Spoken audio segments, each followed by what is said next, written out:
A stucco house on a busy street in Watertown. Inside, a typical basement, makeshift paneling, seasonal storage, and the mandatory underused exercise machine. There's little here to suggest that this is also the site of one of the great origin stories in all of rock and roll history. This is where I managed to get my start, and it was humble beginnings. It's been 42 years since Tom Scholz set foot in the house where he wrote and recorded the first Boston album. A collection of songs that roared out of this basement and conquered the world, selling tens of millions of copies worldwide. Hi! Oh my God, so good to see Nice you! to meet you, Oh my God. Greta. I read about you, so your face is familiar. Don't believe anything already. you read. When we asked homeowner Greta Matavosian about a visit, she had no idea who Scholz was or what had been created in her basement. Maybe I should sell the house and make a selling point. If we could go downstairs, I'd love to see what it looks absolutely. like down there now. Is this the same? I'm just curious if the rack. It didn't have the carpeting on. Scholz worked on music in this basement at night, I used to have to duck every time I came through here. while employed as a newly minted MIT grad at Polaroid. There were days when I didn't make it into Polaroid on time, but most days, actually. I was a horrible employee. I put a wall, a little simple wall from here to here, right where the curtain is.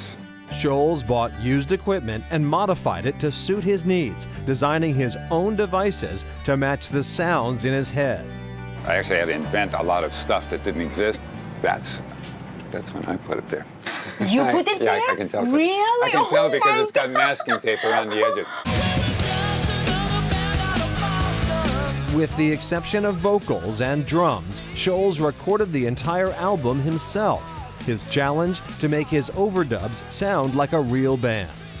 I would actually close my eyes, blank out that I was in the basement of an apartment house in Watertown, and I would literally imagine I was in front of thousands of people playing this rock and roll music, and it worked. CBS Records didn't realize Scholz had no band when they signed him. Even the late Brad Delp, enlisted to do the lead singing, didn't realize there was no band. He found out about 10 years later. It had been just done by one person, and he didn't know that.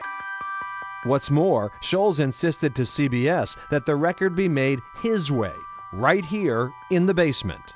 When I got the CBS contract, they sent a real producer and a real engineer. So they came down and told me, after they looked at it, we can't possibly make an actual real record here. This isn't, you're not serious about this. I said, yeah, I'm serious. He opens the door and he starts to go out, and then he stops and he turns around. The CBS producer was leaving, the deal off, when he changed his mind and rock history. And he says, look, you make the record here by yourself, bring the masters to LA, we'll mix it in LA.